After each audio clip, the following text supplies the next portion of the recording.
So we are in Kalaw. It's a small mountain town in Myanmar on the way up to Inle Lake. We're staying at the lodge. They have a hostel in Yangon as well. We stayed there our first night in Yangon. It's nice here for sure. They have an upstairs bar area where you can hang out at night and watch the sunset. And they also give bikes for free that you can rent and take to town because town's about a mile away. The roads are really rickety out here, so you gotta watch out for potholes, but the bikes do have lights on the front if you want to ride at night. It gets a lot colder here at night, which is a surprise for me. I did not pack any cool clothes, but in Kalaw it definitely gets cooler at night. Enough to want to wear sweatpants and maybe a light sweatshirt, so I was wearing my rain jacket as like a windbreaker when we were taking the bikes into town.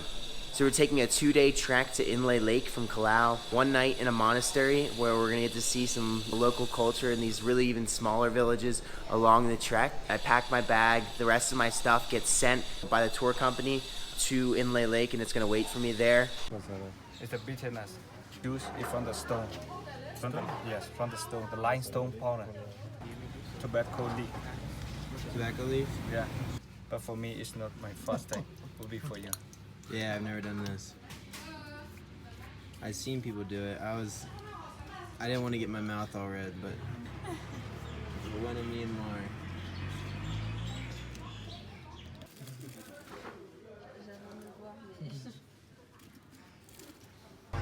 You wanna enjoy some different flavor? Yeah, just do it. Make it up. Okay. It's interesting. He was looking like a chef. Yeah, right? He's preparing his some menu. Has become really good business. Yeah. For one dish, punya about 15 chairs. 15 kyat? 15 chairs. So the people buy now, choose now, and buy again, choose again. Try first. You. I'll try it. When So you what do start you do? choosing in your mouth, put in your mouth for about 1 minute. Okay. And then you chew it. Yes. Okay, we're gonna see what happens. Have a look in your lens. I got the thanaka and the betel nut. I think I'm Burmese. No way. So it's weird once you start chewing it, you start to taste the betel nut. It's very salty. And it really breaks apart in your mouth and gets everywhere. I'm not the biggest fan, which is good because it's a drug, but it's extremely strange. I don't know why people would want to do this all day, but then again, there's a lot of things that people do all day that I don't understand. I think I'm gonna spit it out. So I'm on the trek from Kalaw to Inle Lake. It's been not too hilly of a walk. It's absolutely beautiful countryside. Tons of farms growing cabbage, peanuts, tomatoes, corn. That's all I've really seen and noticed that I could identify. But there's like oxen on the side of the road and people carrying the stuff. Miglaba! It's so cool. It's a beautiful sunny day. I got the thanaka on my face. So I saw it a lot when I was in Yangon. And it's cool that I have the opportunity to wear it and to use it. I put it on the back of my neck because the sun is beating down on me. There's a girl from Germany on our trip, 2 guys from Spain, a girl from Seoul, Korea, and a couple from France. So we really have an international bunch.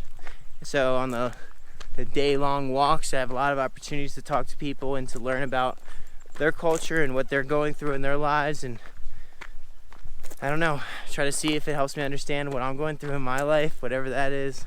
You know, if you're interested in doing this and say you don't have a lot of money, yeah, you need a little bit to get started, but not that much, because there's networks. There's networks where you can go to a hostel and you can volunteer, and that'll pay for your housing and your food, which are the 2 biggest expenses.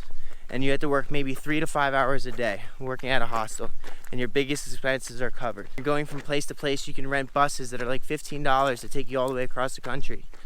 It's like, so we're really talking low budget. And the experience, the memories, the people, the culture, it's truly authentic. And I feel lucky to be a part of it and have the opportunity to hike from Kalaw to Inle Lake. You know, I'm living one day at a time, one memory at a time, one experience at a time, and trying to capture a little bit of it so that I can share it with people. But it's only because I think that the experience of traveling on your own through a different country when you're young is important. It helps you to grow, it helps you to learn, it helps you to empathize with different situations and different people. It's changed my life. Whoa!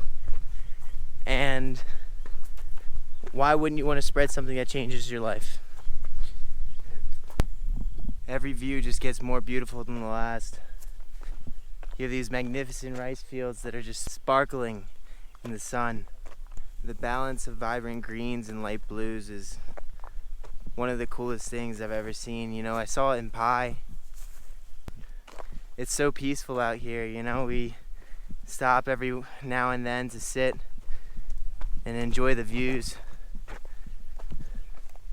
But the nature's never ending. This is a really cool trek. So this is the monastery where we're staying the night tonight. It's beautiful up here. There's just one little shop that sells water and maybe some cookies.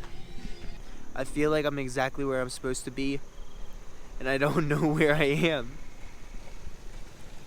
You know, traveling's not easy, right? It's not vacation. You know, you go through times where you feel lonely. You go through times where you want to go home. You want Western comfort. You want family. You want the patterns that drain you when you're there. But when you're out of it and you're immersed in the chaos of the universe, it's like part of you craves it. But I know in my heart that I want to be out here. And I want to be doing this. But holy cow.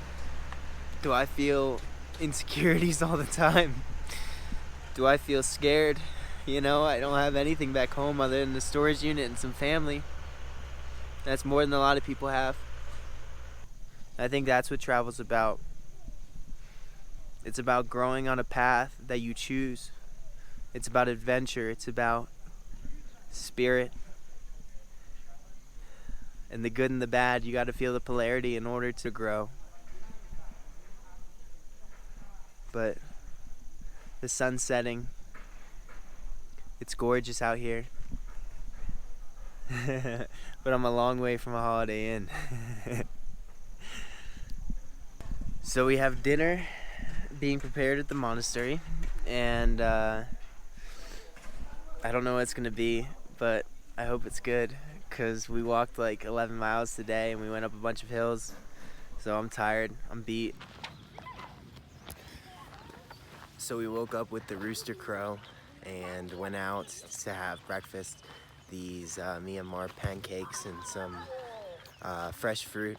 So it was a good night. We slept on this like communal sleeping mat. It was just like one large mat. We all had a little pillow and a little blanket, and we went to bed pretty early.